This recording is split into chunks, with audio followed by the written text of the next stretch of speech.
विरोध केलेला आहे, तो बोईसर ग्रामपंचायतने विरोध केलेला आहे की या महिला दमदाटी धमकी येत आहे, आमच्याकडे गाड्या पाठवल्या जात आहेत, झाडू मारणं बंद केलेलं आहे तिकडच्या लोकांनी आणि पाणी बंद केलेलं आहे। आमचे सगळीकडे फार धमकी भरे आमच्याकडे मेसेज येत आहेत, कॉल येत आहेत, लोक येत आहेत, ग्रामपंचायतचे कामगार येतात, रोज दमदाटी करतात आमच्या महिलांना। आमच्या महिला ज्या आहेत पूर्णपणे घाबरून गेलेल्या आहेत। काल 50 रुपयांमध्ये भाजीपाला काही येत नाही। आता मुख्यमंत्री साहेबांना आमची विनंती आहे की आमच्या जे लाडक्या बहिणीचे पैसे आहेत ते तुम्ही बंद करा। आम्हाला तुमची मला शिवविलास सोनकांबळे, माझी महिलाची संस्था आहे, बेरोजगार महिला आहेत, संस्थेमध्ये 56 महिला आहेत आणि आम्रपाली महिला नागरिक सेवा सहकारी संस्थेची मी चेअरमन आहे।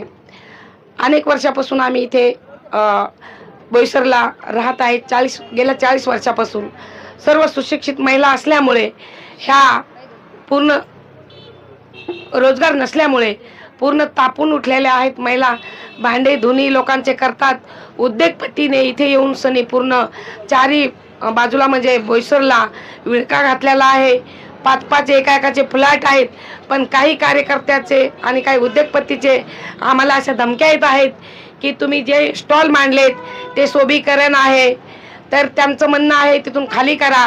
प्रत्येक बाहेरचा प्रप्रांती येऊन उद्योगपती बनलेला आहे, पण महाराष्ट्रीयन महिला फक्त धुणे आणि भांडे घासतात। पण आज संस्थेने निर्णय घेऊन महिलाला सांगू इच्छिते मी की तुम्ही लोकांचे भांडे धुणे करायचे नाही। डॉक्टर बाबासाहेब आंबेडकरांनी आपल्याला गुलामगिरीतून बाहेर काढलं, त्याच गुलामगिरीला परत तुम्ही बळी पडू नका। म्हणून माझं असं आम्रपालीच्या वतीने मी त्या सर्व महिलांना सांगू इच्छिते की आजपासून भांडे घासणे बंद आणि स्वतःचा उदरनिर्वाह करण्यासाठी तुम्ही व्यवसायामध्ये उतरा। आज लोक परप्रांती लोक येऊन इथे बोईसर सारख्या ठिकाणी पूर्ण हजारोच्या संख्येने लाखोच्या संख्येने उद्योग करीत आहेत। 5-5 एकर 10-10 एकर मानपासून तर 4 वटीपर्यंत त्यांची जागा आहे। यशवंतसृष्टीमध्ये आमच्या 5000 फ्लॅट फक्त परप्रांती लोकांचे आहेत। आमच्या लोकांना महाराष्ट्रीय स्थानिक लोकांना नीटनाटकं घर नाही आहे, नीटनाटकं राहण्याची सोय नाही। कशामुळे की मालकीनीचा फोन येतो, लवकर ये, 7ला चहा पाहिजे, साहेब ड्युटीवर जाणार आहेत। मग आमची बाई त्या बाईच्या घरी जाते भांडे घासण्यासाठी मालकीनीच्या। म्हणून पूर्ण महाराष्ट्रामध्ये आज मी मुख्यमंत्र्याला सांगू इच्छिते की साहेब, दुसऱ्याच्या राज्यात तुम्ही आपल्या जर महिला गेल्या असत्या तर ह्या उद्योगपती बनल्या असत्या का? आपण जर दुसऱ्याच्या राज्यात गेलो तर आपल्याला जास्त बोलायचा अधिकार नाही। मग आपल्या मुख्यमंत्र्यांनी जागा व्हायला पाहिजे। प्रत्येक ठाणे जिल्हा असो, पालघर जिल्हा असो, या पूर्ण महाराष्ट्रामध्ये आमची बाई आजपासून कोणाचीच भांडे घासणार नाही असा माझा मी सगळ्याला ठमकावून सांगत आहे की भांडे घासू नका, संकल्प करा। बाबासाहेब आंबेडकरांनी बाहेर काढले, परत त्याच्यात चंदून जाऊ नका आणि त्यांना जागा दाखवून द्या। जर आपल्याला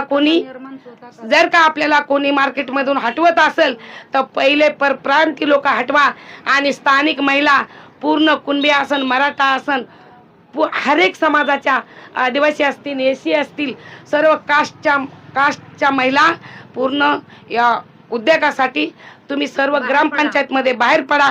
जे लोक तुम्ही 30 रुपये पावती घेतात ते सर्व आम्ही देण्यास तुम्हाला तयार राहू, एवढं बी माझं मुख्यमंत्र्यांना सांगणं आहे। तर आम्ही तिथून हटणार नाही। जेणेकरून संस्थेमध्ये 56 महिला आहेत, अनेक महिला माझ्यासोबत आलेल्या आहेत, तर त्या महिलाचे तिथे स्टॉल छोटे छोटे लावून आता स्किल कुठली नऊ तेजस्वीची आता त्यांनी योजना राबवली। छोटे छोटे 5-5, 6-6 फुटाचे स्टॉल बनवून दिले, शटर बनवून दिलेत। त्याचप्रमाणे प्रत्येक त्यांच्या मनाने ग्रामपंचायतने बोईसरने आम्हाला निर्णय घेऊन सर्व स्थानिक महिलाला स्टॉल लावून द्या। कोणी तिथे चहा विकेल, कोणी इडली विकेल, कोणी डाळ भात करेल, कोणी साड्या विकेल किंवा कोणी ड्रेस, पूर्ण जे महिलाला सामान लागते ते पूर्ण आम्ही त्यांच्या पूर्ण सोयी सुविधासाठी आम्ही तिथे स्टॉल मांडू। कारण बघा, आतापर्यंत लोकांना माहीत नाही, एका कामाचे 1000 रुपये भेटतात, घरकामाचे 3 कामाचे 3000 भेटतात। मित्रांनो, त्याच्यामध्ये काही भागत नाही।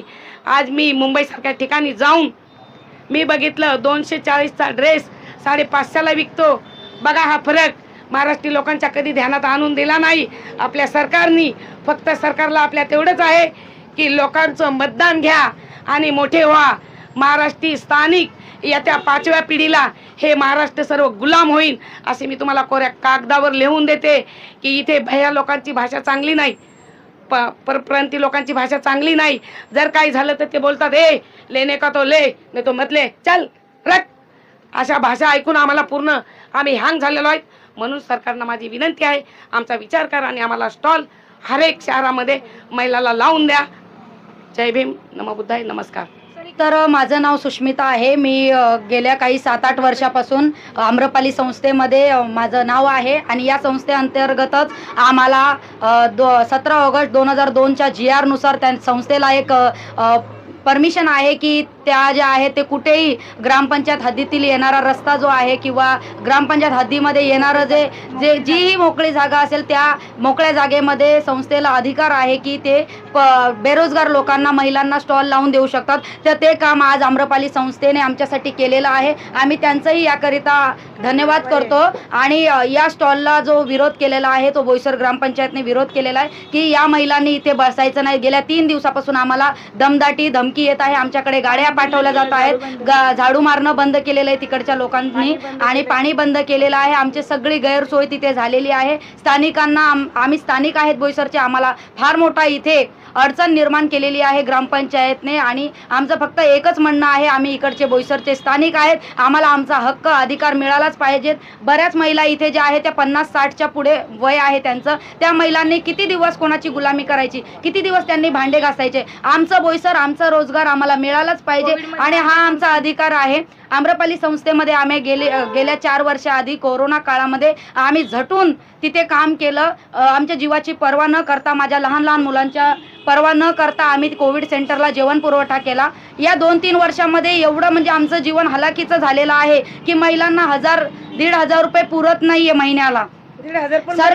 सरकारने जे लाडकी बहीण योजनेचे 1,500 रुपये दिले तेही आम्हाला नकोय. आम्ही आमचा स्वतःचा उदरनिर्वाह स्वतः करू शकतो. आम्ही सुशिक्षित बेरोजगार आहेत आणि आम्ही आमचा स्टॉल लावण्याचा अधिकार आम्हाला आम्रपाली महिलेने दिला, म्हणजे जी संस्था आहे त्या संस्थेने आम्हाला तो अधिकार दिलेला आहे. आम्ही आमचं लोन काढून, गटातून काही महिलांनी पैसे काढून तिथे जो माल विक्रीचा जो व्यवसाय आहे तो निर्माण केलेला आहे. आम्हाला आमचं फक्त एवढंच म्हणणं आहे का संस्थेने जो आम्हाला उदरनिर्वाहासाठी उपक्रम राबवलेला आहे त्यामध्ये कोणत्याही ग्रामपंचायतने अडथळा निर्माण न केला पाहिजे. आणि प्रत्येक महिलांचा हा रोजगार आहे, स्थानिकांचा अधिकार आहे, तो आम्ही तुम्ही आम्हाला निर्माण करून दिलाच पाहिजे.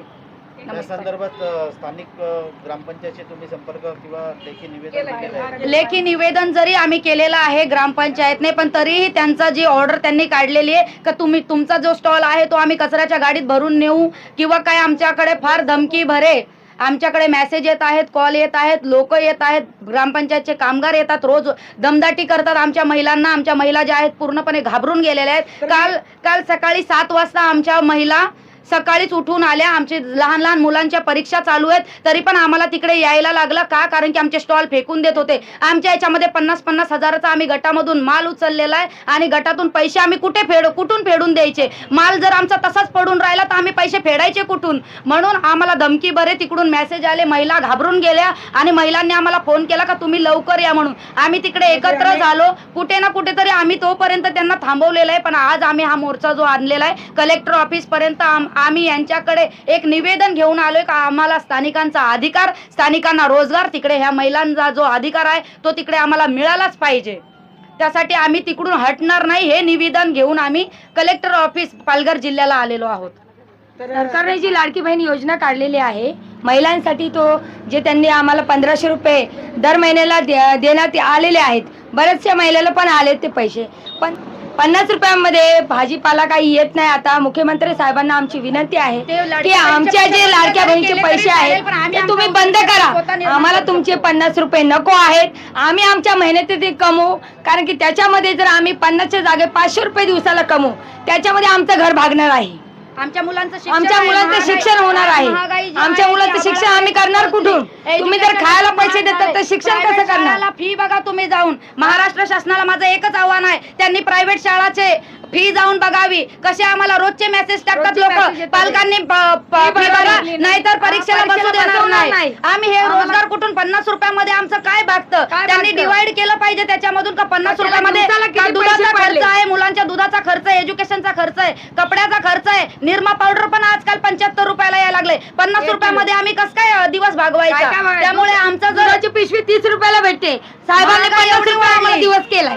कसं काय आम्ही 1000 भागवायचे रुपये दिवस? सिलेंडर झाले. महागाई एवढी वाढलेली आहे. स्थानिकांचा हा सरकारलाही विरोध आहे, ग्रामपंचायतलाही विरोध आहे.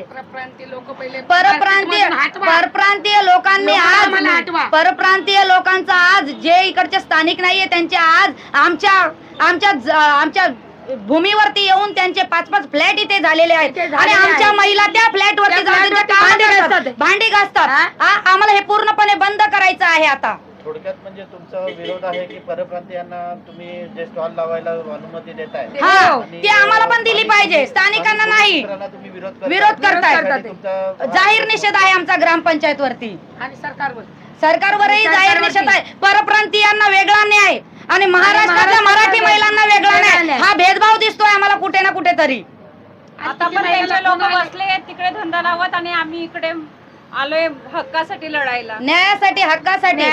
इकडच्या बऱ्याच महिला आहेत ज्यांना स्वतःचे नवरे नाही, दारू पिऊन पिऊन त्यांचे नवरे मेले. एका जाग्यावर आणि आम्ही इकडे लढायला आलोय आमच्या हक्कासाठी. निवेदन देणार आहेत का? आम्ही जिल्हाधिकाऱ्यांना तो स्टॉल हटवायचा नाही यासाठी आम्ही ग्रामपंचायत वरती आमचा विरोध म्हणून आम्ही हा निवेदन घेऊन आलोय.